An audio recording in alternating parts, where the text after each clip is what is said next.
Premièrement, je tiens à vous remercier le département de l'arabe et aussi à vous remercier pour la richesse de vos interventions qui ont mis en lumière des problématiques très actuelles liées à la littérature et aux nouvelles technologies. Donc, ces réflexions... Merci. Premièrement, je tiens de remercier le département de l'arabe et aussi je tiens à vous remercier pour la richesse de vos interventions qui ont mis en lumière des problématiques très actuelles liées à la littérature et aux nouvelles technologies. Donc, ces réflexions nous poussent à repenser les pratiques pédagogiques et le rôle de l'enseignant aujourd'hui. Donc, je m'adresse ma question à Madame Safa Ghali.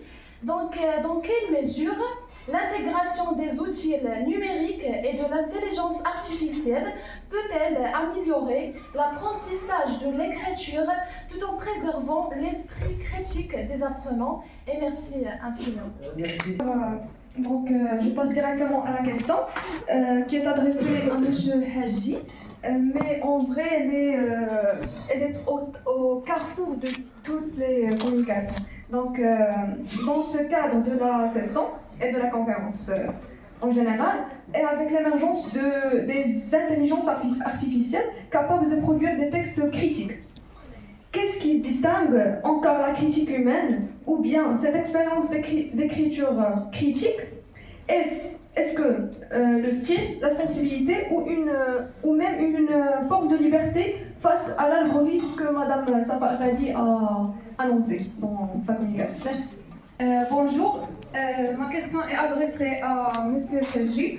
Est-ce que vous ne trouvez pas que la critique fictionnelle ferme plus ou moins le débat sur l'œuvre littéraire dans la mesure où on ne peut pas la discuter ou la réfuter avec des preuves? Et merci.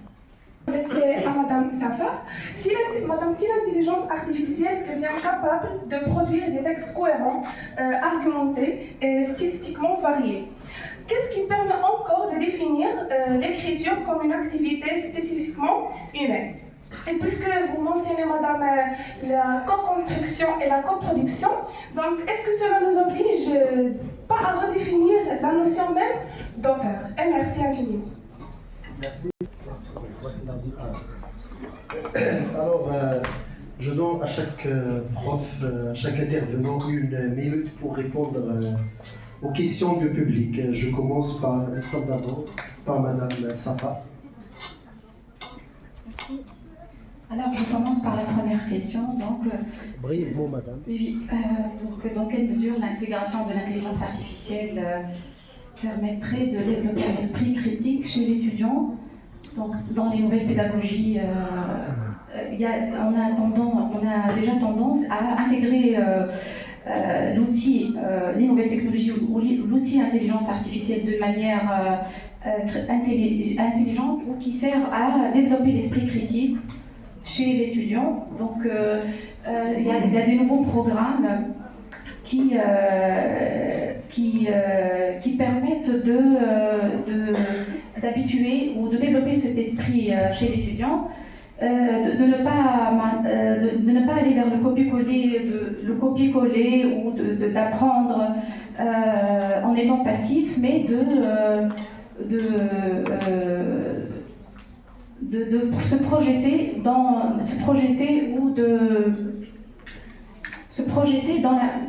la manière dont il collecte l'information, c'est-à-dire l'étudiant quand il va collecter l'information. Il a tendance il devrait développer chez lui l'esprit, la réflexion autour de cette information qu'il va collecter. Et voilà, c'est d'intégrer cette approche dans les cours, dans la pédagogie.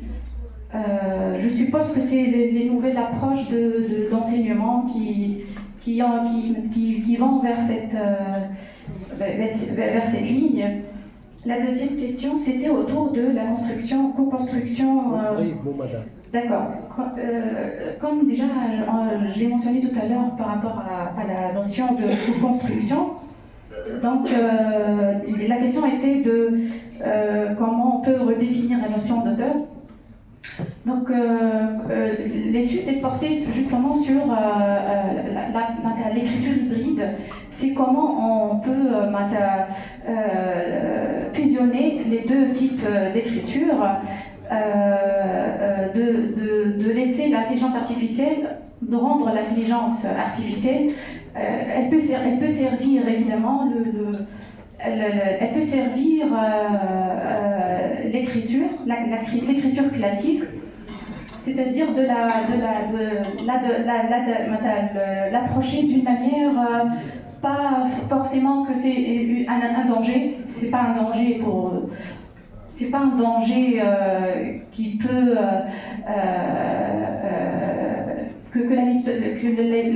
la littérature elle n'est pas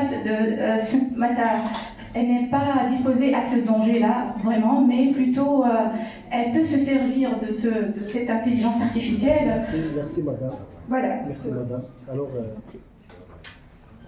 vas-y, si Mohamed, si vous avez quelque chose. Oui, merci beaucoup. Alors, même si aucune question ne m'a été adressée, mais c'est pas grave, je pourrais.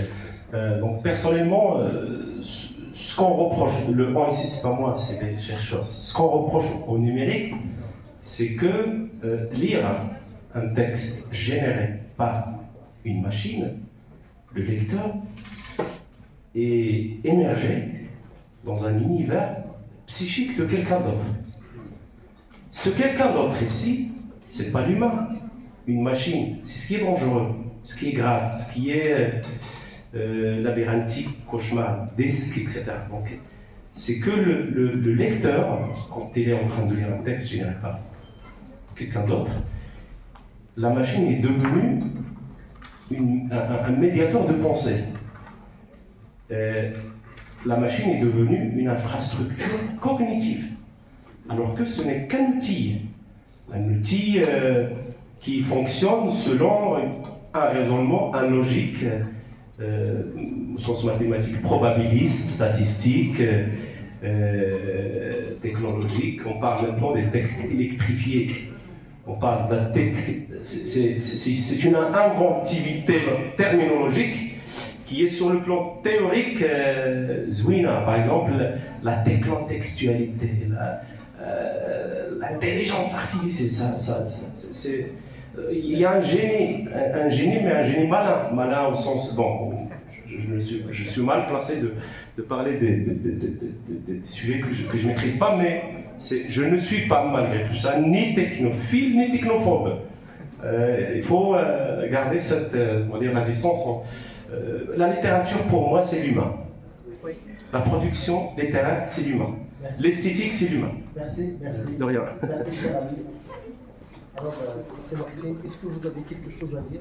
Sinon, alors, des questions m'ont été posées par le public pour la nuance ou bien la différence entre la critique générée par l'humain et la critique générée par l'intelligence artificielle.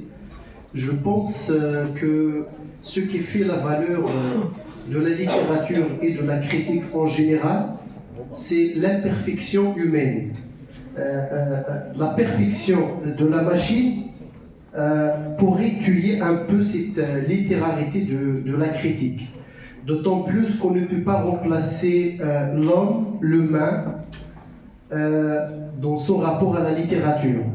Les imperfections de l'homme, sa sensibilité, ses expériences font que la critique soit une critique. Alors que la machine, qu'est-ce qu'elle fait? Elle est programmée d'abord par des algorithmes, par des humains, et elle risque parfois de surinterpréter, dépasser l'interprétation pour produire un texte qui n'est pas, entre parenthèses, chaleureux. C'est la chaleur humaine qui fait de la littérature une littérature, et dans ce sens, je rejoins la phrase de mon ami c'est Mohamed qui a dit la littérature c'est l'humain, et c'est vrai. On ne peut pas, à mon avis, remplacer l'altérité des livres, c'est-à-dire ce rapport au livre, ce rapport de l'humain, nos expériences, la sensibilité humaine. L'intelligence artificielle peut faciliter certes la vie, faciliter notre accès à la littérature, mais elle ne peut jamais remplacer l'humain. Pour la dernière question à propos de la critique fictionnelle, qui est une critique difficilement irréfutable, je pense c'est vrai que c'est l'une des limites de la critique d'un écrivain, c'est l'arrogance. Quand un écrivain écrit sur son œuvre ou bien écrit sur l'œuvre d'autrui, il donne un peu d'arrogance, un peu de supériorité par rapport à la critique professionnelle, parce que l'écrivain, entre parenthèses, croit qu'il est supérieur à tout jugement, à toute critique. Sur ça, je vous dis merci. Merci à vous, merci à tous les collègues présents ici, merci à tous les étudiants, à tous les étudiantes. Oui. La séance suivante sera en langue anglaise. Et je salue le comité d'organisation et le comité scientifique, ainsi que le directeur de ce congrès, mon ami et mon collègue Saad Rahim. Alors j'appelle les collègues du département d'anglais, Sirius et les autres.